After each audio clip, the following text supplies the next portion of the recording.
Para ustedes que son español, también te voy a dar un micrófono checo. ¿Ok? ¿Todo bien? Y para los francés, je m'appelle Jean. Is that all good?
Well, thank everybody for being with us here today. I'm joined today by Director McCraw of the Texas Department of Public Safety, Chief Nim Kidd, the Chief of the Texas Division of Emergency Management, as well as the Adjutant General for the National Guard here in Texas, General Seltzer.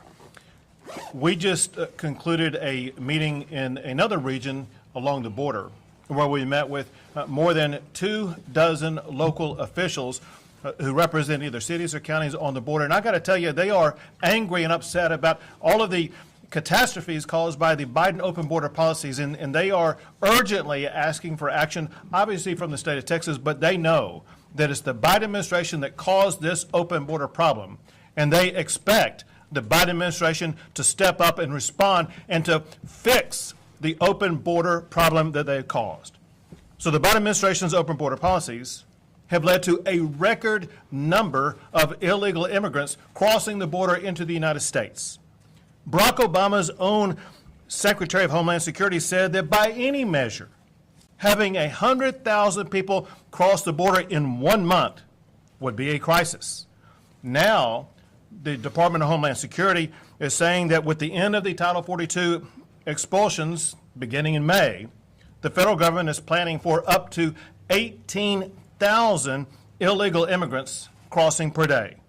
That's more than 500,000 illegal immigrants crossing the border every single month from more than 150 different countries across the globe. That's far beyond what Homeland Security Secretary Johnson said was a crisis. It is unprecedented and it's dangerous. We have potentially more people who will be crossing our border illegally by the end of this year than live in Los Angeles, America's second largest city. With the Biden administration ending Title 42 expulsions in May, Texas will be taking its own unprecedented actions this month to do what no state in America has ever done in the history of this country to better secure our state as well as our nation. Some of what we will be doing will be announced here today. Other parts of what we will be doing will be announced next week. Today, to put all of this in context, it was just March of last year that we began Operation Lone Star to respond to the disaster that existed at that particular moment in time. To respond to that with the help and support of the Texas legislature, I deployed 10,000 National Guard and DPS troopers to the southern border. They have apprehended more than 200,000 migrants so far. They've arrested more than 11,000, including cartel members, drug smugglers, and cop killers. And of course, they have seized more fentanyl that is enough to kill every man, woman, and child in Texas. And Texas, unlike any state in the history of our country, we have already begun to build our own border wall, securing our state and securing our country. But with the ending of Title 42 expulsions, more must be done. Today, I'm announcing a series of new strategies that will be added on to Operation Lone Star to curtail the flow of drug cartel smuggling and migrants and drugs. The first involves inspections. A zero-tolerance policy for unsafe vehicles for smuggling migrants across the border is being implemented immediately. Cartels use vehicles, many of them dangerous commercial trucks, to smuggle immigrants, deadly fentanyl, and other illegal cargo into Texas and onto our roadways. Effective immediately, the Texas Department of Public Safety will conduct enhanced safety inspections of vehicles as they cross the international points of entry into Texas. Now, I know in advance this is going to dramatically slow traffic from Mexico into Texas. It is a byproduct of cartels crossing the border from Mexico into Texas. And at this time, I'm going to sign my directive to Colonel McCraw, the Director of the Texas Department of Public Safety.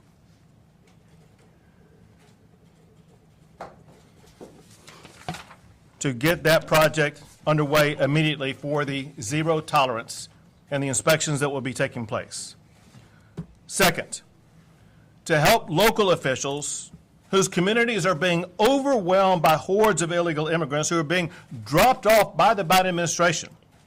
Texas is providing charter buses to send these illegal immigrants who have been dropped off by the Biden administration to Washington, D.C.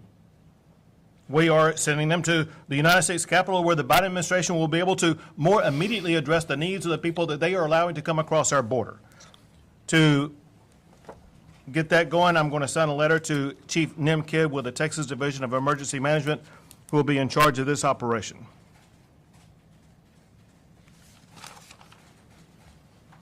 Together, and to recap on these, what Colonel McCraw is charged to do is, in this letter, I say that I hereby direct the Texas Department of Public Safety to conduct enhanced safety inspections of vehicles as they cross international points of entry into Texas. These inspections should begin to immediately help ensure that Texans are not endangered by unsafe vehicles and their unsafe drivers. And in the letter that I provided to Chief Nim Kidd concerning the transportation by bus of migrants to Washington, D.C., I say, I hereby direct the Texas Division of Emergency Management to begin coordinating the transportation of illegal aliens to Washington, D.C. Now, those two strategies are, in addition to announcing the following actions to further deter illegal immigrants, including deploying boat blockades at appropriate regions in the Rio Grande River, deploying razor wire at low water crossings and high traffic areas, creating container blockades to drive people away from low water crossings.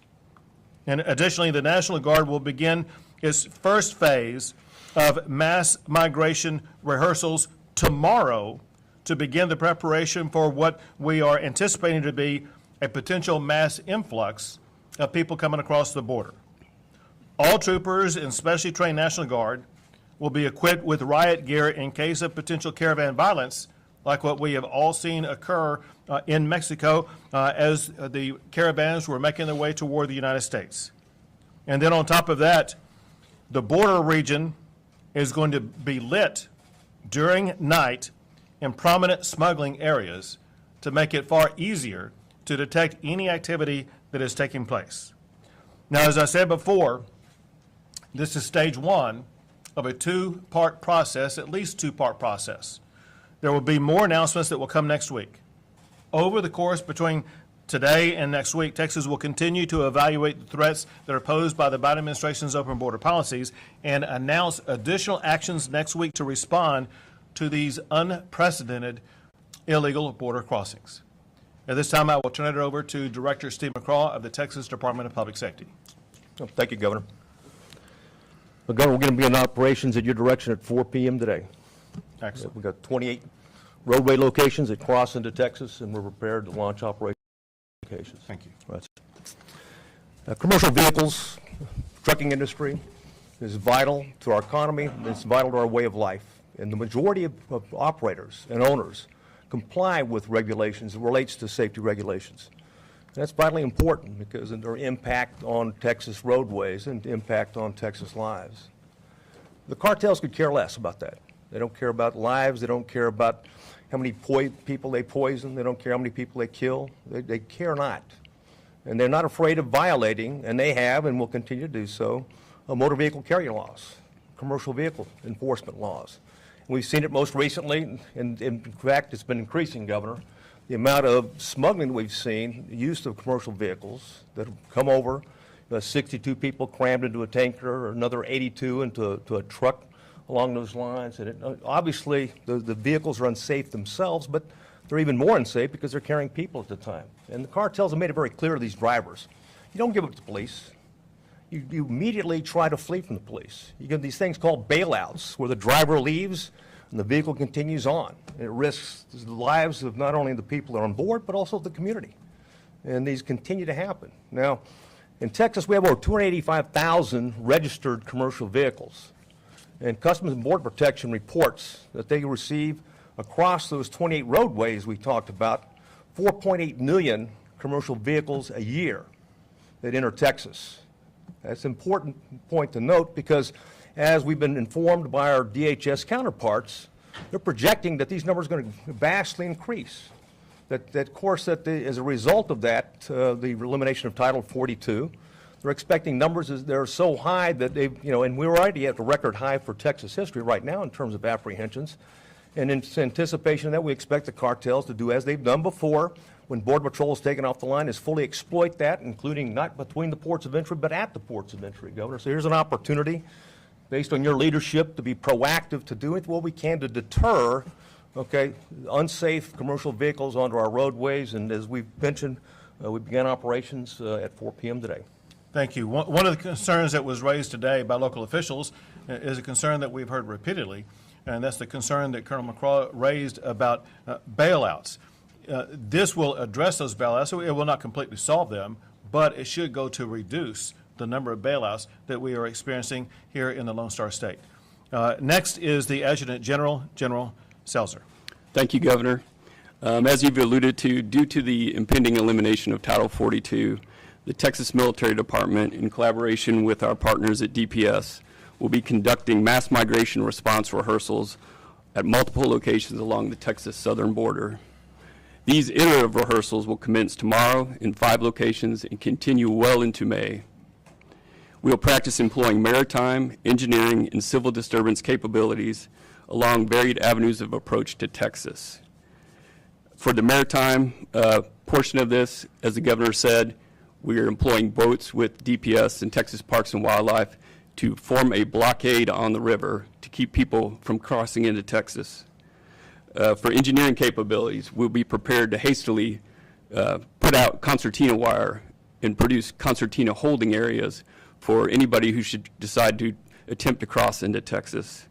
And then lastly, our civil disturbance capabilities will be in full force to have a non-lethal means of blocking people from entering the state. So if you're a caravan organizer and you think you're going to overwhelm or overrun a port of entry, we'll be there waiting for you. If you live in or along the southern border of Texas, you can anticipate to see increased military activity in the RGV along the Ansel Duas Bridge area, Eagle Pass, Del Rio, Laredo, and Zapata. Thank you, Governor. Thank you. Next is the Chief of the Texas Division of Emergency Management, Nim Kidd. Thank you, Governor. Our team has already begun communication with our local officials to identify pickup location points. Resources have been ordered, and we'll be ready to implement our part of this plan tomorrow morning. Great. Thank you. Any questions? Governor, what's your response to Senator Hinojosa? Go ahead. Can you talk about the resources allocated to local officials? I'm sure that you've heard from the mayor in McAllen, and we've had issues with capacity once migrants are released into the cities, and we have run out of shelter at least over the summer. Are resources going to be allocated to address that? So in part, in response to what the state is doing concerning addressing border-related issues, there has been funding that has been made available to some local officials. One thing that we are making available, I think you mentioned the mayor of McAllen, is that right? One thing that we are making available to the mayor of McAllen, as opposed to McAllen having to shoulder the burden and cost of dealing with the incredibly large number of migrants that the Biden administration is basically just leaving there in McAllen. Texas is now offering the process of being able to deploy and move all those migrants by bus to Washington, D.C. Governor, Thank you. The inspection points, what will that look like? How close to ports of entry will they be? And from a constitutional standpoint, why is it legal? I'll answer the second question, and I'll let the colonel answer both questions. Listen, for The way that the Texas Department of Public Safety will go about this process, they have been through all the legal issues before. It will be happening in the state of Texas, not on the international boundary. So that this is occurring on Texas property, on Texas roadways, which the Texas Department of Public Safety is authorized by law to conduct inspections exactly like what they will be doing. They will conduct them in a way that will ensure that there will be no constitutional issues that can validly be raised against it. Of course, everyone always files a lawsuit. We wouldn't be surprised by a lawsuit, but we know that the process that will be used by the Texas Department of Public Safety will be upheld by the law. As it concerns exactly where they're located, how they will be conducted, that would be more appropriate to be answered by Colonel McCraw. Yes, sir. Well, first, they're not going to be on federal property. They won't be on the bridges where the Office of Field Operation operates. Where we've not even asked for permission to be able to operate there. It's going to be in Texas.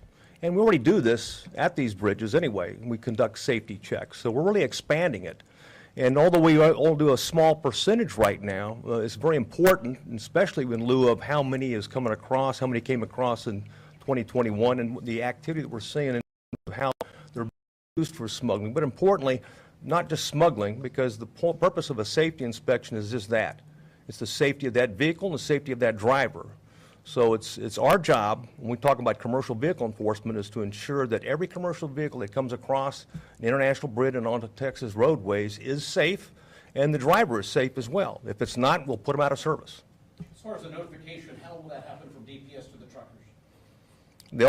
As we do anytime they come off the bridge, we will direct that. They'll have plenty of forewarning in terms of what's happening, and we'll communicate that to them clearly. We'll use signage, but more importantly, we'll have troopers on the ground to be able to direct them.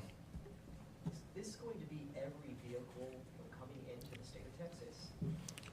We're going to ensure every commercial vehicle that enters the state of Texas is safe. And how do you have sort of probable cause? We don't need probable cause to do safety commercial vehicle enforcement inspections, and that's what we're doing. It's not a subterfuge to locate crime. It's simply to make sure that those vehicles are safe when they enter Texas. I just want to make sure that's Yeah. clear. Yeah. I also want to bring up the fact that Operation Lone Star is getting an additional $531 million. I guess we can speak to, is this something that we can see funded? And we're talking about these operations, both from DPS as well as the Texas Department of Emergency Management. Is there funding to make this happen consistently? To achieve what we're talking about right now requires no additional funding right now. Obviously, as you're pointing out an issue that was raised in hearings earlier this week, and that's the reality, and that is securing the border does not come cheap. Securing the border would cost Texas nothing if the federal government was doing its job, but because Joe Biden is not securing the border, the state of Texas is having to step up and spend taxpayer money doing the federal government's job. Texans have the backbone and the will to secure a border, two things that Joe Biden does not have. All right, next outlet. Yeah. Regarding the charter buses, how many are we talking? When is it set to begin? And again, can you clarify, you're talking about migrants who are like mass released from the federal government into Texas counties, don't have the infrastructure for it. You're going to put them and take them to D.C.? I'm going to answer the latter part and let Chief Kidd answer the first part. Yes, so the Biden administration, as we speak, with the current numbers, even before the elimination of Title 42, they've been dumping large numbers of migrants in cities up and down the border, leaving the cities to grapple with challenges they don't have the capability of dealing with. They themselves have been putting these migrants on buses to San Antonio. So I said, I got a better idea. As opposed to busing these people to San Antonio, let's continue the ride all the way to Washington, D.C. How can you do that? Hold on a second. He gets to respond to the first part of the question. Thank you. The first part of the question, the long answer is, in past disasters, we have pulled up to 900 buses for operations to do evacuations. We will use as many buses as we need to follow the governor's direction to get this done. Two more questions. Is there a place in D.C. that you all are planning to send these migrants to? Is there a designated area you guys have in this plan? The first location will be the steps of the United States Capitol. All right, last question. Governor, there was reports today that you would declare an invasion and deputize National Guard and state troopers. You didn't mention that today. Is that something that you have planned to do in order to send migrants back across Well, first, I got to tell you, you got to question your sources because apparently they're not good. But secondly, what I'll tell you, largely speaking, and that is, as I pointed out earlier, there will be more announcements next week where Texas is evaluating every tool that we can possibly use to make sure that we are doing everything we can to secure the border, period.